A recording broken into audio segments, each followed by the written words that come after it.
Dalam langkah dramatis yang mengejutkan dunia penerbangan, Cina resmi menghentikan pengiriman pesawat Boeing. Di tengah panasnya perang dagang antara dua raksasa ekonomi dunia, Amerika Serikat dan Cina, langkah ini bukan cuma soal bisnis, tapi simbol kuat bahwa Beijing sudah siap melawan dominasi industri penerbangan Amerika. Keputusan ini memukul telak Boeing yang selama ini sangat bergantung pada pasar Tiongkok sebagai salah satu penyumbang terbesar penjualan global mereka. Di balik penundaan pengiriman dan pembekuan kerjasama proyek, ada rencana besar yang sedang dijalankan Cina. Menggulingkan Boeing lewat produk dalam negeri seperti Comac C919 dan C929. Apakah ini akhir dari kejayaan Boeing di Asia, atau justru awal dari babak baru dominasi teknologi udara oleh Cina? Cina, salah satu pasar pesawat terbesar di dunia, mengambil langkah drastis dengan menghentikan pengiriman pesawat Boeing ke negaranya. Langkah ini bukan hanya soal bisnis, tapi sinyal kuat bahwa perang dagang dengan Amerika kini sudah menyentuh langit secara harfiah. Keputusan ini datang di tengah ketegangan yang semakin panas antara kedua negara. Setelah Amerika kembali menaikkan tarif terhadap produk-produk Cina, Beijing membalas bukan hanya dengan tarif impor, tapi juga dengan menahan pesanan dan izin pengiriman Boeing, yang selama ini jadi tumpuan ekspor industri kedirgantaraan Amerika. Boeing langsung terpukul. Perusahaan ini akan mencatat kerugian besar dalam laporan tahunannya, kehilangan miliaran dolar karena pesanan dari Cina yang tertunda atau bahkan dibatalkan.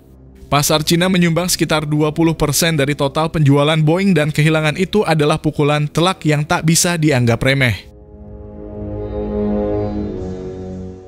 Dampaknya tak hanya dirasakan Boeing.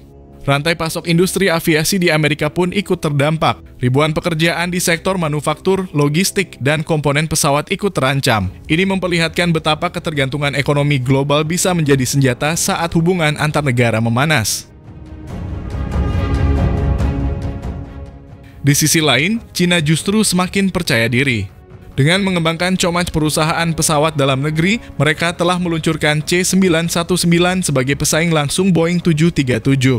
Bahkan proyek lanjutan seperti C929 untuk jarak jauh juga sedang disiapkan untuk menantang Boeing 787 dan Airbus A350. Keunggulan Cina dalam hal ini bukan hanya soal teknologi, tapi juga dukungan politik dan strategi jangka panjang. Dalam kerangka Made in China 2025, Beijing menargetkan dominasi di industri-industri strategis, termasuk penerbangan. Infrastruktur, pendanaan, dan pasar domestik yang besar menjadi modal utama untuk mempercepat pertumbuhan mereka. Bahkan secara diplomatik, Cina bergerak cepat.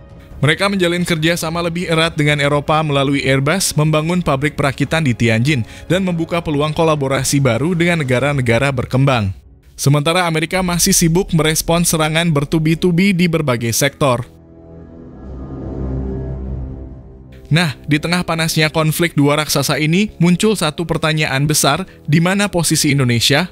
Apakah kita memanfaatkan peluang ini untuk memperkuat industri dalam negeri atau sekadar jadi penonton? Sayangnya sampai hari ini belum terlihat langkah strategis yang berarti dari pemerintah.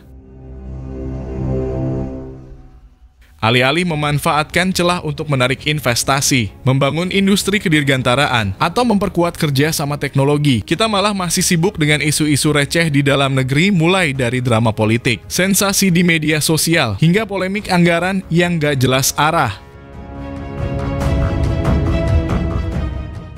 Padahal konflik global seperti ini adalah momen emas bagi negara berkembang seperti Indonesia untuk mengambil posisi. Bukan mustahil jika kita serius membangun ekosistem teknologi dan aviasi, Indonesia bisa jadi pemain penting di tengah pergeseran kekuatan global. Tapi semua itu hanya akan jadi mimpi kalau kita masih terus terjebak dalam euforia yang dangkal. Peace.